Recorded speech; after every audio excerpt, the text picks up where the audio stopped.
വളരെ പെട്ടെന്ന് ഉണ്ടാക്കാൻ പറ്റുന്ന ഈജിപ്ഷ്യൻ ഡെസേർട്ട്, അതായത് നമ്മുടെ സ്വന്തം ഉമ്മുഅലി എങ്ങനെ ഉണ്ടാക്കാമെന്ന് നമുക്ക് നോക്കാം.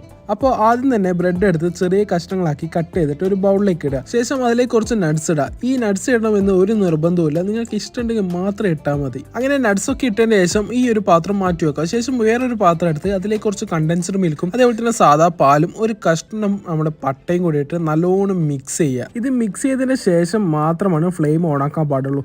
അങ്ങനെ പാലൊക്കെ ചൂടായി വന്നാൽ ഈ ഒരു പട്ട അങ്ങ് എടുത്ത് മാറ്റാം. എന്നിട്ട് ആ ഒരു പാല് നേരത്തെ ആ ബ്രെഡിന്റെ മുകളിലേക്ക് ഫുള്ളായിട്ട് അങ്ങ് ഒഴിച്ചു കൊടുക്കുക. ഇത്രയേ ഉള്ളൂ പണി എന്ന് വിചാരിക്കേണ്ട, ചെറിയ പണിയും കൂടിയുണ്ട്. ഒരു ബൗളിലേക്ക് കുറച്ച് ഫ്രഷ് ക്രീമും അതേപോലെ തന്നെ പഞ്ചസാരയും കുറച്ച് കണ്ടൻസ്ഡ് മിൽക്കും ഇട്ടിട്ട് നല്ലവണ്ണം മിക്സ് ചെയ്ത് എടുക്കുക. എന്നിട്ട് ഈ ഒരു മിക്സ് നേരെ നമ്മുടെ നേരത്തെ ആ ബ്രെഡിന്റെ മുകളിലേക്ക് ഇട്ടിട്ട് നല്ലവണ്ണം സ്പ്രെഡ് ചെയ്ത് വെക്കുക. എന്നിട്ട് ഒരു 10-15 മിനിറ്റ് ഒന്ന് ഓവൺ ഒന്ന് ബേക്ക് ചെയ്തെടുത്ത് കഴിഞ്ഞാൽ നമ്മൾ കിടിലൻ ഉമ്മുഅലി റെഡി. ഭയങ്കര സിമ്പിളാണ്, അതേപോലെ തന്നെ ഒടുക്കത്തെ ടേസ്റ്റുമാണ്.